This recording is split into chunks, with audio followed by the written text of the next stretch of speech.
Assalomu alaykum. Bugun sizlarga diareyani tushuntirib beraman. Diareya bu najasning suyuqlashishi. Bemorda kuniga 3-4 marta holati oshishi diareya tashxisini qo'yishimiz mumkin bo'ladi.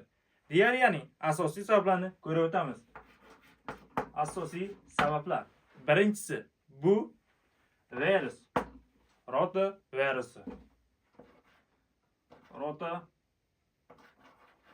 virus. Ikkinchisi bakteriyalar.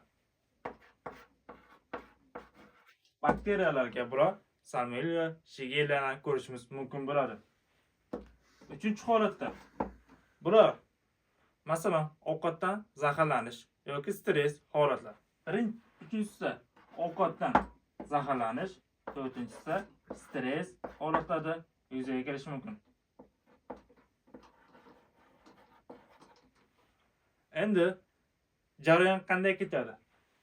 Bu holatlar yuzaga keldimi? Bittasi diareyada yuzaga keldimi? Demak, najas motrasi ko'payib ketadi, suyuqlik ko'proq ajraladi.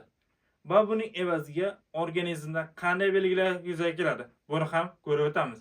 Birinchi navbatda bemorda og'riq bo'ladi, qorin atrofida.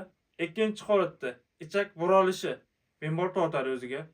Kamnaho agar bakteriya shakli bo'ladigan bo'lsa, bemorda ko'rishimiz mumkinki, isitma chiqish holatini ko'rishimiz mumkin bo'ladi. Og'riq kuchliroq bo'ladi. Tirish holatlarini ko'rishimiz mumkin bo'ladi. Taxikardiya, yurakning ko'p urishimiz mumkin. Qon bosimi tushib ketadi. Organizm laplar qurib qoladi. Bular diareyaning belgisidir. Endi bu belgilar yuzaga kelyaptimi? Aniq. Ya'ni nimadan sababini aniqlashingiz kerak. Asosiy shunga qarab siz davoni qo'llashingiz mumkin bo'ladi. O'shanda siz aniq sababni bildingizmi? Bilganingizdan keyin davoni qo'llashingiz mumkin bo'ladi. Endi bularni bilgan holatda qanday davo choralar ko'rib o'tamiz. Diareyani davosi birinchi navbatda suvsizlanish bo'lyapti organizmda. Regeneratsion jarayon kechyapti. Ya'ni regeneratsion qo'llash uchun biz orsa, regedron,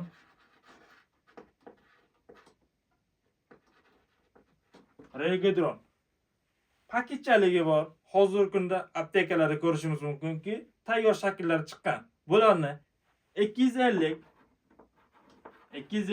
300 ml bemorni yoshiga, vazniga nisbatan qo'llaysiz. Bir mahalda 2-3 mahal qo'llaniladi. 3 kunga. Keyingi navbat. Bolalarda bo'ladigan bo'lsa,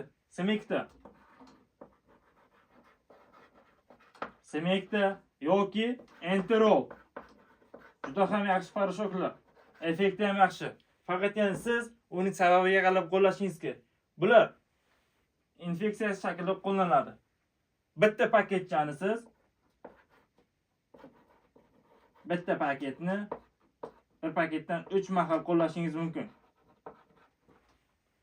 Keyingi holatda antidiareya holat, dori vositalar, Loperamid.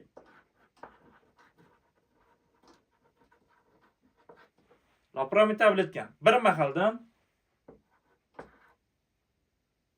5 kunga qo'llashingiz mumkin. Agar organizmda isitma chiqyaptimi, qon aralash bo'lyaptimi, najasdan qon aralash bo'lyaptimi, bu bakteriya shakli qo'llangan bo'ladi. Bu holatda siz Ceflox ham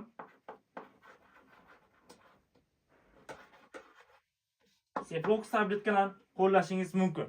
Faqatgina bir marta holatda. Bir marta deganda, ya'ni bunda 2-3 mahal qo'llaysiz. Faqatgina 3 kundan ziyod qo'llamashingiz kerak. Undan holatda shifokorning individual tavsiyasiga ko'ra qo'llaniladi. 6-7 holatdan tushuntirib o'taman. Eng muhimi bemorda ko'proq suyuq ichishimiz kerak. Bular qaynoq suv, iliq suvlarni ko'proq beramiz va guruch shullalar berishimiz kerak bo'ladi. Achchiq chuchukdan tiyishimiz kerak bo'ladi. Tavsiya shular. eng muhimi siz diareyani sababini bilishingiz kerak. Sababini bilganda davo chorani qo'llashingiz mumkin bo'ladi. Bugungi video orqali sizlarga diareyani tushuntirib berdim. Video yoqqan bo'lsa, like bosishni unutmang.